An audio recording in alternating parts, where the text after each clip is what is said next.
पर मोहम्मद नाम तो खैर उसका दिया हुआ है, तो वो नाम की तो अलग ही ताकत है, अलग ही पहचान है। तो उसके आगे तो अच्छे अच्छों की ना चली तो हम तो किसी कहते बोलिए। मैं सलाम करता हूँ दीपक कुमार को कि उसने उस 70 साल के बूढ़े साथ खड़ा हो गया। यही भारत है। 5 लाइन पढ़ना चाहता हूँ जिसमें नाराबाने जी ने राजनाथ सिंह के बारे में और मोदी जी के बारे में। देखो, अब तो दिल्ली का प्रेस तो गोदी मीडिया है। आप लोग तो सच बात नहीं कहते हैं। उत्तराखंड में जो इंसानियत के लिए खड़ा हुआ उसी पर एफआईआर दर्ज हो गई है। उत्तराखंड के कोटद्वार में एक कपड़े की दुकान के नाम पर उठे विवाद ने तूल पकड़ लिया है। पुलिस ने दीपक कुमार के खिलाफ एफआईआर दर्ज कर ली है। दीपक वही शख्स हैं जिन्होंने बीते दिनों एक मुस्लिम दुकानदार की मदद की थी। इसके बाद बजरंग दल के लोगों ने जमकर हंगामा काटा। इस मामले में लोकसभा के नेता राहुल गांधी का भी रिएक्शन आया है। उन्होंने दीपक को भारत का हीरो बताया है। पुलिस ने इस मामले में 3 अलग अलग केस दर्ज किए। पहला केस 30 से 40 अनजान लोगों के खिलाफ शांति भंग, सरकारी काम में बाधा और पुलिस से धक्का मुक्की के आरोप में दर्ज किया गया।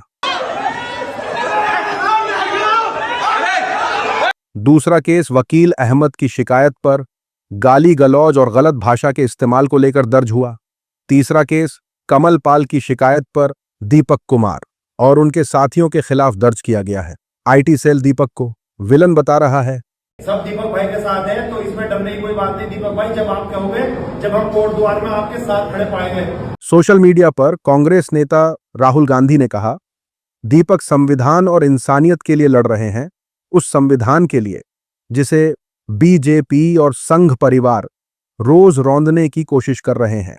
वो नफरत के बाजार में मोहब्बत की दुकान का जीवित मिसाल है और यही बात सत्ता को सबसे ज्यादा चुभती है। संघ परिवार जानबूझकर देश में इकोनॉमिक और सामाजिक जहर घोल रहा है ताकि भारत बटा रहे और कुछ लोग डर के सहारे राज करते रहे। हमें और दीपकों की जरूरत है, जो झुके नहीं, जो डरे नहीं और जो पूरी ताकत से संविधान के साथ खड़े रहें। हम तुम्हारे साथ हैं भाई, डरो मत, तुम बब्बर शेर हो। साथ ही साथ सुप्रीम कोर्ट के सीनियर वकील प्रशांत भूषण ने कहा, बीजेपी सरकार में अपराधियों का स्वागत किया जाता है और जो संविधान के लिए खड़ा होता है उसे सजा दी जाती है। साथ ही साथ खबर निकलकर आई है गुजरात से। गुजरात के अहमदाबाद के दरियापुर में रहने वाले मुसलमानों ने दरिया दिली की बेहतरीन मिसाल पेश की है। दरियापुर में पानी की सप्लाई बंद होने की वजह से लोगों के घरों में पानी की दिक्कत पेश आई। इसके बाद इलाके की मस्जिद ने तमाम लोगों को मस्जिद से पानी ले जाने की परमिशन दी। एक वीडियो भी सामने आया है जिसमें दरियापुर के बहुत से गैर मुस्लिम भाई और बहनें भी मस्जिद से पानी ले जाते देखे जा सकते हैं। कौमी एकता की इन खूबसूरत तस्वीरों को गोदी मीडिया नहीं दिखाएगा। सोशल मीडिया पर चल रहा है कि ये सिर्फ तस्वीर नहीं, हिंदुस्तान की रूह है। अहमदाबाद में मस्जिद से पानी भरते गैर मुस्लिम भाई बहनें बता रहे हैं कि यहां मजहब नहीं, इंसानियत सबसे बड़ी ताकत है। जरूरत पड़ते ही दिल जुड़ते हैं, हाथ उठते हैं। यही हमारी पहचान, यही हमारा हिंदुस्तान है। साथ ही साथ लोगों ने कहा, मस्जिद अल्लाह का घर है और वहां पर हर कोई नेक इरादे से आ सकता है। उसी के साथ खबर निकलकर आ रही है यूएई की महिला कारोबारी के हवाले से। अमेरिकी जेफरी एपस्टीन से जुड़े नए जारी हुए फाइल्स में खुलासा हुआ है कि 2017 में मक्का के काबा से जुड़े मुकद्दस कपड़े के 3 टुकड़े अमेरिका भेजे गए थे। ये खेप एपस्टीन के फ्लोरिडा में मौजूद घर तक पहुंचे थे। दस्तावेजों के मुताबिक फरवरी और मार्च 2017 में ये शिपमेंट यूएई से जुड़ी एक बिजनेस वुमन अजीजा अल अहमदी ने सऊदी अरब के एक शख्स अब्दुल्ला अल मारी के साथ मिलकर कराई थी। ईमेल्स में बताया गया है कि ये तीनों टुकड़े किस्वा से जुड़े थे। किस्वा काला रंग का सुनहरी कढ़ाई वाला कपड़ा होता है जो काबा को ढकता है। इस्लाम में इसे मुकद्दस माना जाता है। हज के दौरान करोड़ों मुसलमान इसे छूते हैं। ईमेल्स में यह साफ नहीं है कि अल अहमदी की एपस्टीन से मुलाकात कैसे हुई या ये कपड़े के टुकड़े उसे क्यों भेजे गए। दस्तावेजों में इसका कोई सीधा जवाब नहीं मिलता। अल अहमदी ने एपस्टीन को ईमेल लिखते हुए कपड़े की अहमियत पर जोर दिया था। उन्होंने लिखा, काले टुकड़े को कम से कम 1 करोड़ मुसलमानों ने छुआ है। सुन्नी, शिया और दूसरे मुसलमानों ने। वो काबा के 7 चक्कर लगाते हैं और इसे छूने की कोशिश करते हैं। अपनी दुआएं, आंसू और उम्मीदें इस कपड़े पर छोड़ते हैं ताकि उनकी मन्नतें कबूल हों। एक दूसरे ईमेल में एप्स्टीन की लंबे समय से असिस्टेंट रही लेस्ली ग्रॉफ ने अल अहमदी को डीएनए टेस्टिंग किट भेजी। ये साफ नहीं है कि ये किट किस मकसद से भेजा गया था। एप्स्टीन अमेरिकी और इजरायली खुफिया एजेंसियों के साथ काम करते थे। सोशल मीडिया पर चल रहा है कि इस्लाम के असली दुश्मन अरब लीडर्स हैं जो ऐसी हरकतें होने देते हैं। बताइए, एप्स्टीन का मुकद्दस काबा के कपड़े से क्या ताल्लुक? साथ ही साथ लोगों ने कहा सऊदी वालों से मुकद्दस किस्वा की भी हिफाजत नहीं हो रही है। साथ ही साथ देखिए एंकर रुबिका लियाकत किस तरीके से ट्रोल हो रही है। यूनियन बजट 2026 जब संसद में पेश किया गया तो गोदी चैनल्स, अखबार, एंकर और आईटी सेल उसे मास्टर स्ट्रोक बताने लगे, मोदी सरकार का बहुत बड़ा अचीवमेंट बताने लगे। इकोनॉमिक टाइम्स जैसे अखबारों ने फ्रंट पेज पर मोदी जी को धुरंधर की तरह दिखा दिया। एंकर रुबिका लियाकत ने जनता से ये तक पूछ लिया कि ये बजट आपको कैसा लगा। जनता ने उनकी उम्मीदों पर पानी फेरते हुए जवाब में कहा, हद से ज्यादा बुरा। एंकर रुबिका लियाकत इस बेइज्जती को छुपाने के लिए कहने लगी कि एक और सबूत कि जमीन पर काम करें या ना करें, सोशल मीडिया पर शिद्दत से करेंगे। जय हो एंकर रुबिका। बजाय सरकार से सवाल करने के उल्टा जनता को सलाह देने लगी। लोग बोले कि ये अखबार भी अब टॉयलेट पेपर के काम के लायक रह गए हैं। सोशल मीडिया पर मोहम्मद जुबैर ने कहा, 5 मिलियन फॉलोअर्स होने के बाद भी जनता ने रुबिका के सोशल मीडिया पोल का ढोल बना दिया। बेचारी को इसी बात की तकलीफ हुई है। साथ ही साथ लोगों ने कहा 85% लोगों को यह बजट पसंद नहीं आया। इस बात का सबूत है कि आपके आका सिर्फ वोट चोरी के दम पर जीत रहे हैं। क्या अब भी आपको कोई शक है? उसी के साथ खबर निकलकर आई है राहुल गांधी के हवाले से। संसद में राहुल गांधी जब कुछ पढ़ने लगे तो बीजेपी के सीनियर मंत्री बार बार उन्हें रोकने की कोशिश करने लगे।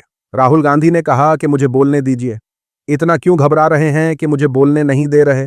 राहुल गांधी को संसद में मोदी सरकार ने बोलने नहीं दिया क्योंकि वो जनरल मनोज मुकुंद नरवणे की किताब 4 स्टार्स ऑफ डेस्टिनी का एक हिस्सा पढ़ना चाहते थे। उसमें ऐसा क्या था? सरकार पब्लिश नहीं होने दे रही है। मैं सिर्फ इसमें से 5 लाइन पढ़ना चाहता हूं जिसमें नरवणे जी ने राजनाथ सिंह के बारे में और मोदी जी के बारे में बोला है। दरअसल उस किताब में साफ साफ लिखा है कि 31 अगस्त 2020 की शाम को 8:15 बजे सेना के अफसर योगेश जोशी को खबर मिली कि पूर्वी लद्दाख में 4 चीनी टैंक भारतीय इलाके की तरफ बढ़ रहे हैं। उन्होंने तुरंत सेना प्रमुख जनरल नरवणे को बताया। टैंक बहुत पास आ चुके थे। भारतीय सैनिकों ने चेतावनी दी लेकिन चीन नहीं रुका। नरवणे ने मोदी सरकार के बड़े नेताओं को फोन करके पूछा कि क्या करना है, मगर कोई साफ आदेश नहीं मिला। वक्त गुजरता गया और खतरा बढ़ता गया। आखिर 10:30 बजे रक्षा मंत्री राजनाथ सिंह ने बताया कि प्रधानमंत्री मोदी ने कहा है जो ठीक लगे वही करो, यानी पूरा फैसला और जिम्मेदारी सेना पर छोड़ दी गई। गोदी मीडिया में सन्नाटा है।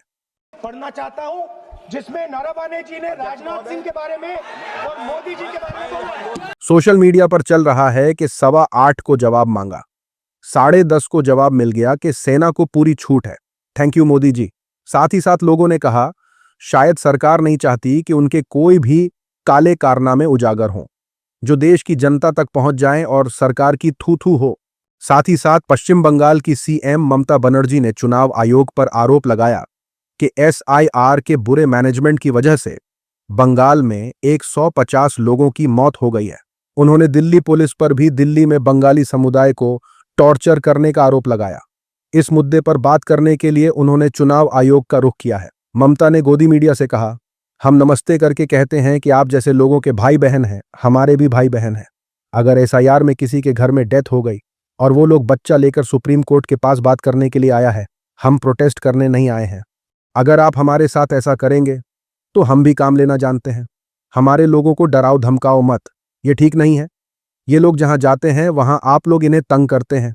हमने सुप्रीम कोर्ट में केस फाइल किया है।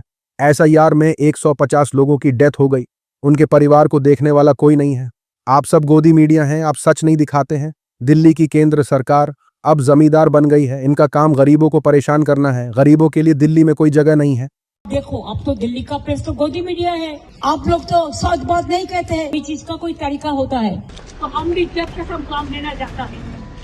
सोशल मीडिया पर चल रहा है कि इनको अब गोदी मीडिया नहीं, रखैल मीडिया बोलना चाहिए। साथ ही साथ लोगों ने कहा, ममता बनर्जी एकमात्र नेता हैं जो खुलेआम बीजेपी के विरोध में सड़क पर हैं। उसी के साथ अपडेट निकलकर आई है बॉलीवुड में स्कैम के हवाले से। झारखंड के जमशेदपुर की अदालत में दर्ज एक शिकायत के मुताबिक गाजियाबाद की कंपनी मैक्सिजोन टच प्राइवेट लिमिटेड से जुड़े एक इन्वेस्टमेंट स्कैम मामले में बॉलीवुड के सीनियर एक्टर गोविंदा, शक्ति कपूर, चंकी पांडे और बीजेपी सांसद मनोज तिवारी के नाम एफआईआर में डाले गए हैं। कहा गया है कि लोगों से पैसे लगवाने के नाम पर धोखा दिया गया। एफआईआर में इन चारों कलाकारों के साथ कुछ और लोगों के नाम भी हैं। शिकायत में कहा गया है कि इन्होंने कंपनी की इन्वेस्टमेंट स्कीम का प्रमोशन किया और अपने नाम और शोहरत से आम लोगों को भरोसे में लिया। आरोप है कि इनके असर की वजह से कई अनजान लोग इस स्कीम में फंस गए। कंपनी के साथ ये कलाकार भी धोखाधड़ी में बराबर के शरीक हैं। गोदी मीडिया से ये खबर गायब है। सोशल मीडिया पर चल रहा है कि गोविंदा आजकल कुछ ना कुछ कांड करके न्यूज में बने हुए हैं। साथ ही साथ लोगों ने मनोज तिवारी के बारे में कहा, कठोर कार्रवाई तो सांसद मनोज तिवारी पर होनी चाहिए। इनको जनता ने चुनकर भेजा और ये जनता की भलाई का एक भी काम नहीं किए। आज की वीडियो में इतना ही। अपनी राय सुझाव कमेंट में जरूर बताएं। मिलूंगा आप सभी से अगले वीडियो में। तब तक के लिए अपना ख्याल रखें।